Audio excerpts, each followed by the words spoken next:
অভয়ের মা আমার হাত ধরে বলেছেন, দিদি আমরা শেষ দেখব, আপনারা আছেন তো? আমাদেরও শেষ দেখতে হবে।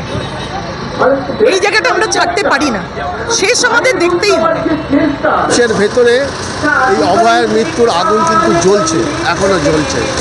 সাময়িকভাবে কিছু ইস্যু সামনে আসার ফলে বাংলাদেশ বা অন্য বিষয় কিছুটা হয়তো মানুষ ওর থেকে ভোলে নিয়ে এই আগুন কখনো ভোলার নয়, সেটা এখনও আছে। কোনোভাবেই কোনো প্রতিবাদীকে তার হামলা মামলা দিয়ে প্রতিবাদীকে বন্ধ করা যেতে পারে। প্রতিবাদ কখনো বন্ধ হয় না, কারণ প্রতিবাদ একটা চিন্তা, একটা প্রবণতা, একটা শক্তি যা ঐক্যবদ্ধ করে, উন্নত করে, উদার করে, ইন্টিগ্রেট করে, কনসলিডেট করে। এই অভয় প্রসঙ্গ ভুলিয়ে দিতে তারা সফল কতটা হয়েছে বলা মুশকিল, কিন্তু তারা সফল হবে না তার প্রমাণ আজকের এই আন্দোলনের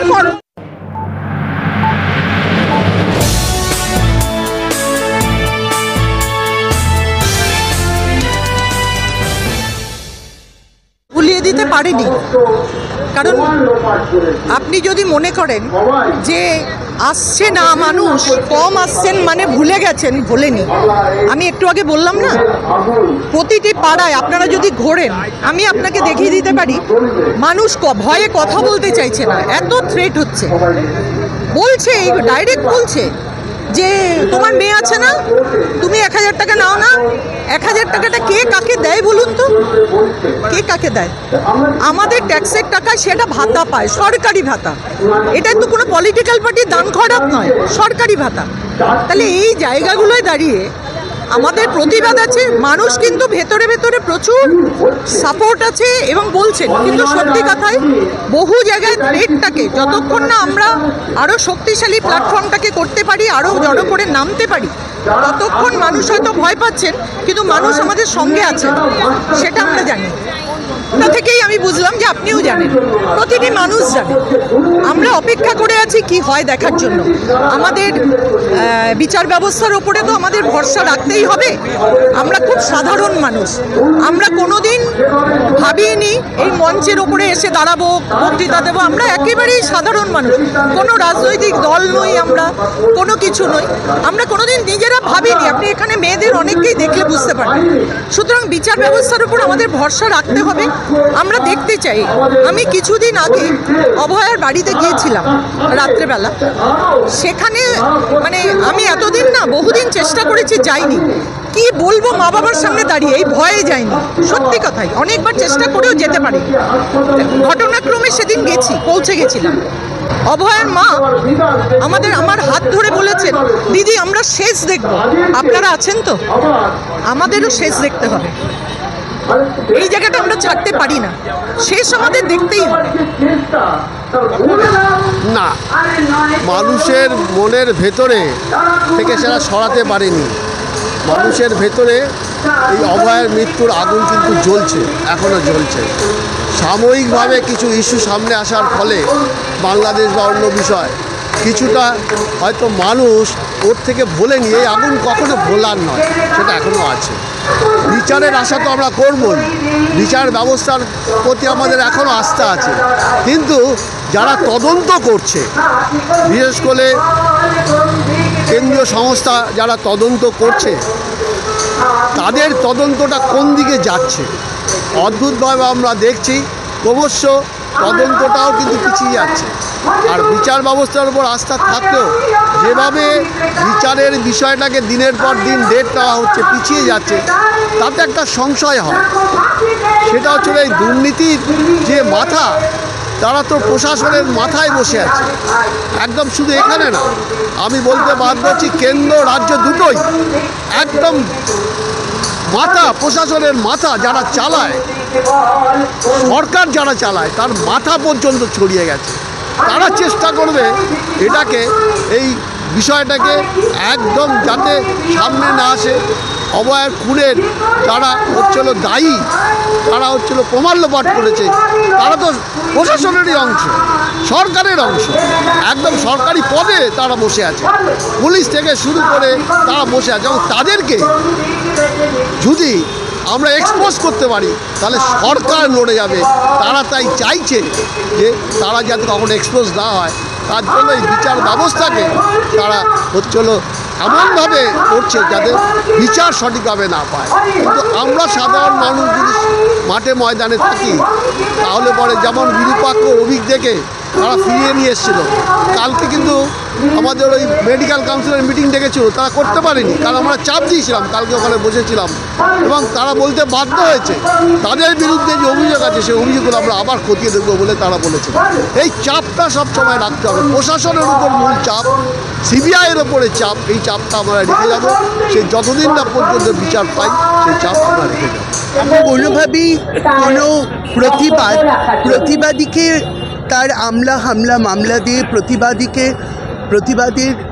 বন্ধ করা যেতে পারে। প্রতিবাদ কখনো বন্ধ হয় না, কারণ প্রতিবাদ একটা চিন্তা, একটা প্রবণতা, একটা শক্তি যা ঐক্যবদ্ধ করে, উন্নত করে, উদার করে, ইন্টিগ্রেট করে, কনসলিডেট করে। তাই প্রতিবাদ নাগরিক আন্দোলন, সাধারণ মানুষের আন্দোলন, যা জনসাধারণের আন্দোলন থেকে অসাধারণের আন্দোলনে পৌঁছেছে, যেখানে কোনো সাধারণ মানুষের কি আমাদের যাদের কোনো রাজনৈতিক দলে বাধা নেই, কোনো স্বার্থ নেই, নিঃস্বার্থই সাধারণ মানুষের যে আবেগ, যে ভালোবাসা, যে স্নেহ, যে যত্ন, যে ঐতিহাসিক আন্দোলন দেখা গেছে 14ই আগস্ট, আয়াতপাত, ধর্ম, বর্ণ, লিঙ্গ, শ্রেণী নির্বিশেষে আদিবাসী, প্রতিবন্ধী, যৌনকর্মী, এলজিবিটি প্রত্যেকটা মানুষ পথে নেমেছিলেন। তাই আমি কোনোভাবেই আন্দোলন বিফল বলবো না, বরং সফল বলবো, কারণ যতবার প্রতিটি মানুষ এই আন্দোলনে পথে নেমেছে, ততবারই নিজেকে বিচারকের আসনে বসিয়েছে এবং এই যে চিন্তা যা মানুষকে শক্তি জুগিয়েছে এবং সেই চিন্তা চিরঞ্জীবী হবে, সেই চিন্তা অন্যান্য সমস্ত মৃতপ্রায় সমাজে থাকা অন্যান্য ছোট বড় আন্দোলনকে আরও সমৃদ্ধ করবে, পুষ্ট করবে। এবং অবশ্যই এই অভয়ার সাথে সাথে কুলতলি থেকে আরম্ভ করে পটাশপুর, কৃষ্ণনগর, অন্যান্য সমস্ত যে ঘটনা, যাত্রাগাছি, সাব্বির, গাংপুর, সমস্ত অন্যান্য যে খুন এবং ধর্ষণ, জেনোসাইড, সেগুলোর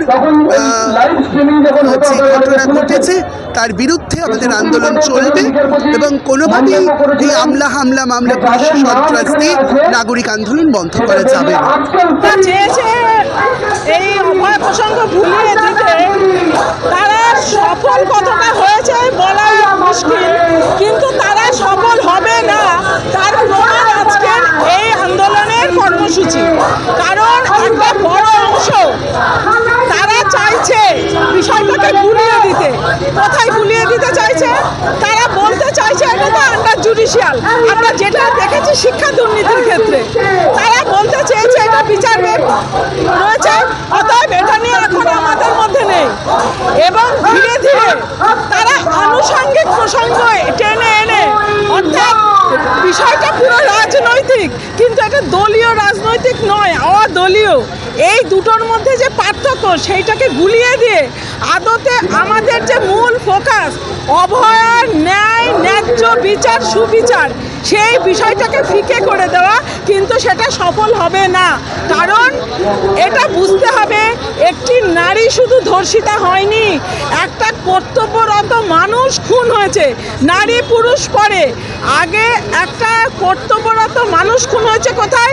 সরকারি প্রতিষ্ঠানে, যেখানে কিনা সে সবচাইতে নিরাপদ থাকবে। একটি শিশু সবচাইতে নিরাপদ থাকে তার মায়ের কাছে। রাষ্ট্র ব্যবস্থা যদি কোড আনকোড অর্গানাইজড ক্রিমিনালরা এই মার্ডার, খুন, ধর্ষণকে সংগঠিত করে, তখন সাধারণ নাগরিকের দায়িত্ব, কর্তব্য এসে দায় সেই রাষ্ট্র ব্যবস্থার কাছে সুবিচার ছিনিয়ে আনা। কারণ এটা তো আজ প্রমাণিত, আজকে তথ্য লোপাট কার্যত হয়েছে, টালা থানার ওসির ধরা রয়েছে, সেটা বুঝতে পারছি। সন্দীপ ঘোষ অ্যারেস্ট হয়েছে, তার প্রমাণ আছে, কিন্তু সেটা বলছে অভিযুক্ত। কিন্তু আমরা বারংবার দেখছি শাসক অর্থাৎ সরকার সবসময় এই যারা দুর্বৃত্ত তাদের পাশে দাঁড়াচ্ছে। আজ বিরূপাক্ষ অভিজ্ঞদের মতন ডাক্তারদেরকে ফিরিয়ে আনা তার প্রকৃষ্ট উদাহরণ আমরা এর আগে দেখেছি শিক্ষা দুর্নীতির ক্ষেত্রে। সেখানেও সরকার সব সময় অপরাধীদের পাশে দাঁড়িয়েছে, কারণ অভিযুক্তদের পাশে। এই আমরা মানিক ভট্টাচার্য এইসব দেখছি এবং ওই বিচার হবে কবে, আমরা মরে গেলে শেষ হবে ততদিন পড়ে আছে। ঠিক একই রকমভাবে এই অভয়ের কেসটাকে সেই দিকে নিয়ে যাচ্ছে। এখন একমাত্র আমাদেরকে সজাগ হয়ে এই যে তারা যেটা সফল করতে চাইছে সেটাকে বানচাল করে দেওয়া, অর্থাৎ অভয়ের ব্যাপারটাকে ফিকে করে দিলে হবে না, আরো তীব্র থেকে তীব্রতর করতে হবে আগামী দিনে, এটাই সময়ের দাবি।